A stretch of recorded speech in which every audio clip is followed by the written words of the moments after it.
ಹುಟ್ಟಿದ ಪ್ರತಿಯೊಂದು ಜೀವಿಯೂ ಸಾಯಲೇಬೇಕಲ್ವಾ?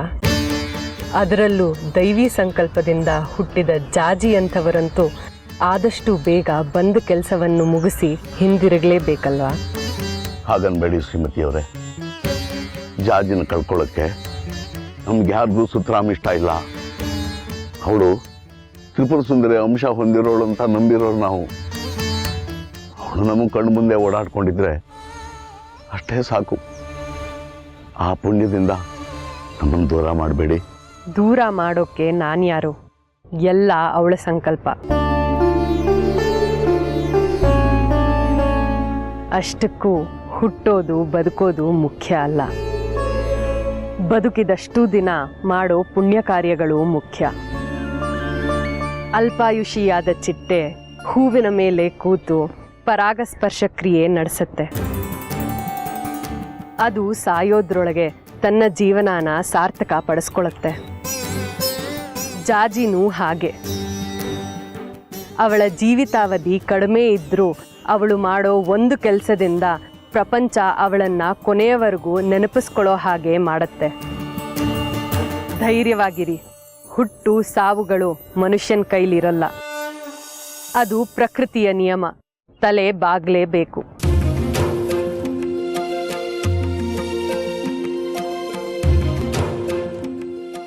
ನೀ ನನ್ನ ಬದುಕಿ ಬಂದ್ಮೇಲೆ ನನ್ನ ಜೀವನ ಬದಲಾಗೋಯ್ತು. ಮೊದಲಿಗಿಂತ ಹೆಚ್ಚು ಧೈರ್ಯ ಬಂದಿದೆ. ನೀನಿದ್ರೆ ಮಾತ್ರ ನಾನಲ್ಲಿರೋದು. ನೀನಲ್ಲಿಲ್ಲ ಅಂದ್ರೆ ನಾನು ಇರಲ್ಲ. ನೀನ್ ಎಲ್ಗೋಗ್ತೀಯೋ ಅಲ್ಲಿಗೆ ಬಂದ್ಬಿಡ್ತೀನಿ. ಅಯ್ಯೋ ಪೆದ್ರಾಮ, ನಿನ್ನನ್ನು ಬಿಟ್ಟು ನಾನು ಎಲ್ಲೂ ಹೋಗಲ್ವೋ? ಯಾಕೆ ಗೋಳಾಡ್ತಿದ್ಯಾ? ಯಾಕೆಷ್ಟು ಬೇಜಾರು ಮಾಡ್ಕೊಳ್ತೀಯಾ? ಚಾಚಿ, ನೀನು ಎಲ್ಲಿ ಹೋಗೋದಾದ್ರೂ ನಾನು ಕರ್ಕೊಂಡು ಹೋಗ್ತೀಯಲ್ವಾ? ಬದುಕಿರೋವಾಗ್ಲೂ ಸಾಯೋವಾಗ್ಲೂ.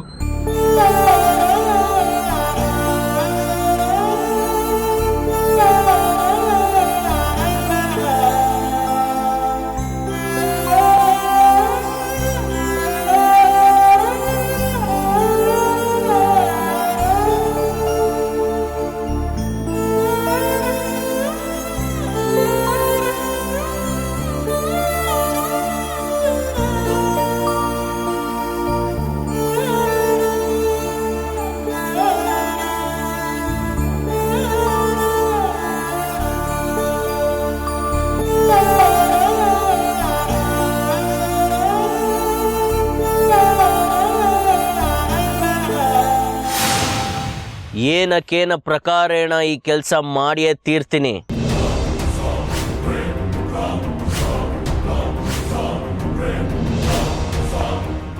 ಈ ಪ್ರಯೋಗದಲ್ಲಿ ನಾನು ಗೆದ್ರೆ ಜಾಜಿ ಸಾಯ್ತಾಳೆ.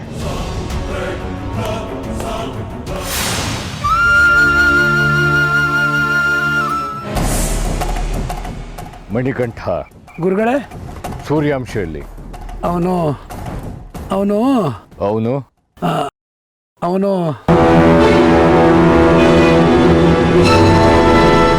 ಅವನು ಬೆಳಗ್ಗೆಯಿಂದ ಕಾಣಿಸ್ತಾ ಇಲ್ಲ ಗುರುಗಳೇ. ಇಷ್ಟೊತ್ತಾದ್ರೂ ನನ್ಗೆ ಯಾಕೆ ತಿಳಿಸ್ಲಿಲ್ಲ? ನೀವು ಬೆಳಗ್ಗೆನ ಕ್ಷುದ್ರೋಪಾಸನೆಯಲ್ಲಿ ತೊಡಗಿದ್ರಿ. ನಿಮ್ಗೆ ಹೇಳಿ ತೊಂದರೆ ಕೊಡೋದು ಬೇಡ ಅಂತ ಸುಮ್ಮನಿದ್ದೆ.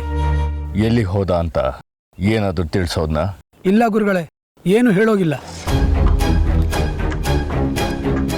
ಗುರುಗಳೇ, ನೀವೇನು ಅಂದ್ಕೊಳ್ಳಲ್ಲ ಅಂದ್ರೆ ಒಂದು ಮಾತು ಹೇಳ್ಬೋದಾ ಗುರುಗಳೇ?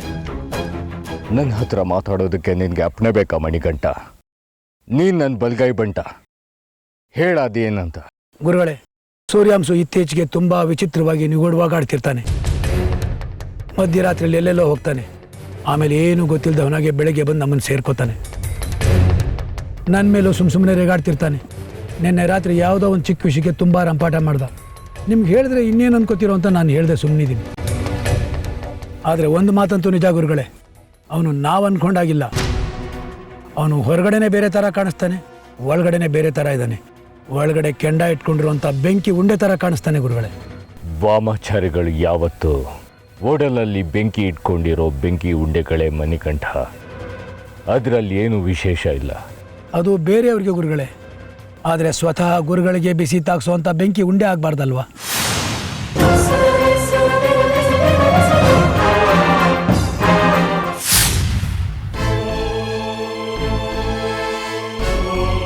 ನಿನ್ನ ಮಗಳು ಸುಂದರಿ ಹಾಗೆ ಜಾಜಿನೂ ಅಲ್ಪಾಶಿ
ಏನು ಹೇಳ್ತಿದ್ಯಾ ಮಣಿಕಂಠ ನೀನು? ಹೌದು ಗುರುಗಳೇ, ಮೇಲ್ನೋಟಕ್ಕೆ ಅವನು ನಿಮ್ಮ ಪರವಾಗಿದ್ದಾನೆ ಅಂತ ಅನ್ಸುತ್ತೆ. ಆದರೆ ಅವನೊಳಗೂ ನಿಮ್ಮ ಪರವಾಗಿದ್ದಾನ ಅನ್ನೋದು ನನ್ನ ಅನುಮಾನ. ನಿನಗೆ ಇಷ್ಟ ಅನುಮಾನ ಇದ್ದಾಗಲೂ ನನಗೆ ಯಾಕೆ ತಿಳಿಸ್ಲಿಲ್ಲ ಮಣಿಕಂಠ? ಆವತ್ತೊಂದಿನ ಹೇಳಿದ್ದಕ್ಕೆ ನನ್ನ ಕುತ್ತಿಗೆ ಕೈ ಹಾಕಿ ಅವನ ಎದುರಿಗೆ ಅವಮಾನ ಮಾಡಿದ್ರಿ. ಅದಕ್ಕೆ ಸುಮ್ಮನಿದ್ದೆ. ಏನೇ ಆಗಲಿ ನನಗಿಂತ ಅವನೇ ತಾನೇ ಆಪ್ತ.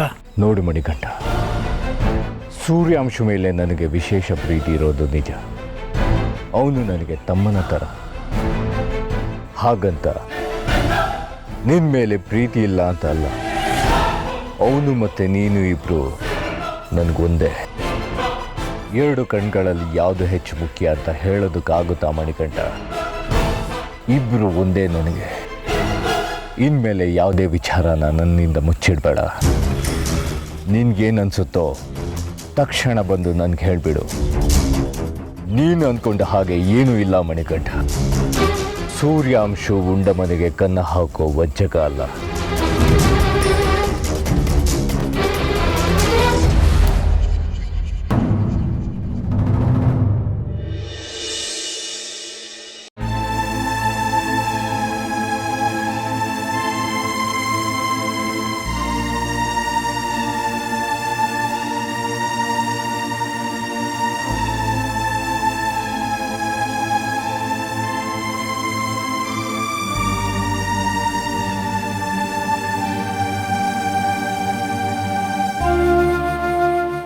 ಭಾವ,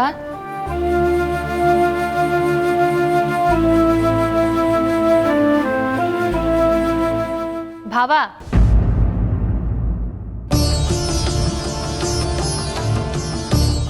ಏನಾಯ್ತು ಭಾವ? ಊಟ ಮಾಡಿ. ಜಾಜಿ ಬಂದ್ಲಾ? ಜಾಜಿ ಇಷ್ಟೊತ್ತಿಗೆ ಎಲ್ಲಿ ಬರ್ತಾಳೆ? ನೀವು ಊಟ ಮಾಡಿ. ಇನ್ನೂ ಬಂದಿಲ್ವಾ ಅವಳು? ಎಲ್ಲಿಗೆ ಹೋದ್ಲು? ಇದೇನ್ ಬಾವ, ಏನು ಗೊತ್ತಿಲ್ಲದೆ ಇರೋ ತರ ಹೊಸ್ದಾಗಿ ಕೇಳ್ತಾ ಇದ್ದೀರಾ? ಜಾಜಿ ಹೊರಗೆ ಹೋಗಿದ್ದಾಳಲ್ಲ, ಅವಳು ಬಂಗಾರಿ ಕೆಲಸ ಮುಗಿಸ್ಕೊಂಡು ಮನೆಗೆ ಬರೋ ಅಷ್ಟೊತ್ತಿಗೆ 3 ಗಂಟೆ ಆಗಿರುತ್ತೆ. ಆಮೇಲೆ ಅವ್ರು ಊಟ ಮಾಡ್ತಾರೆ. ನೀವೀಗ ಊಟ ಮಾಡಿ. ಸರಿ, ನಾನು ಅವಳು ಬಂದ್ಮೇಲೆ ಊಟ ಮಾಡ್ತೀನಿ. ಭಾವ, ಏನಾಗಿದೆ ನಿಮ್ಗೆ? ಏನಿದು ಹೊಸ ವರ್ಷೆ? ಜಾಜಿ ಬಗ್ಗೆ ಗೊತ್ತಿಲ್ವಾ? ಅಂದ್ರೆ ಅಲ್ಲಿಗೆ ಜಾಜಿ ಸಾವು ಖಚಿತ ಅಂತ ಆಯ್ತು ಅಲ್ವಾ? ನಂಗೆ ಹುಚ್ಚಿಡ್ತಿದೆ. ಈ ಶೇಖರಿ ಪ್ರಸಾದ್ ಶೇಖರಿಗೆ ತಲೆ ಕೆಟ್ಟೋಗಿದೆ. ನಂಗೆ ಹುಚ್ಚಿಡ್ತಿದೆ. ಆದ್ರೆ ಈ ಹುಚ್ಚ ಅಪ್ಪನಿಗೆ ಮಗಳಿಗೆ ಒಂಚೂರು ನೋವಾದ್ರೂ ಸಹಿಸಲ್ಲ. ಇದನ್ನ ನಂಬ್ತೀಯಾ? ನೀನ್ ನಂಬ್ತೀಯ ಅಲ್ವಾ? ಜಾಜಿನ ಕೊಲ್ಲಕ್ಕೆ ಶ್ರೀಚಕ್ರದ ನಿರ್ನಾಮಕ್ಕೆ ಆ ಶಕ್ತಿ ಹುಟ್ಟೋದು.